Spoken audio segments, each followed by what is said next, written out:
جب کربلا کے میدان میں امام حسین نے لشکر یزیدی سے سوال کیا، ام علی شریعت غیرتھا، کیا میں نے شریعت محمدی کو بدلا ہے؟ ام علی سنت بدلتھا، کیا میں نے سنت مصطفیٰ کو بدل ڈالا؟ ام علی دماء سبقتھا، کیا میں نے کوئی خون ناحق بہایا ہے؟ جب امام نے یہ تین سوال کیے تو فرمایا، پھر مجھے مارنا کیوں چاہتے ہو؟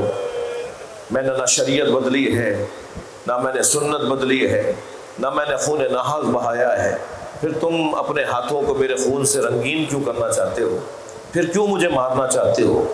تو یزیدی سپاہیوں میں سے ایک سپاہی گھوڑے کی پشت پہ کھڑا ہو گیا اور کھڑے ہو کر تاکہ امام سے بات کر سکے، مجمع اس طرف تھا، امام تنہا کھڑے تھے، بلند ہو کر کہنے لگا، بغضا لابیک، تمہارے بابا علی کے بغض میں تمہیں مارنے آئے۔ حسد، بغض، غضب، شہوت، آپ ڈھونڈتے رہیے، میں نے آپ کو فارمولہ قاعدہ دے دیا، آپ ڈھونڈتے رہیے کس کس نے کہاں کہاں ظلم کیا ہے، ان چاروں بیماریوں میں سے کسی ایک کا شکار ہوگا وہ۔ بغضا لابیک، اے حسین ہم تمہیں کربلا میں مارنے آئے ہیں تمہارے بابا کے بغض میں۔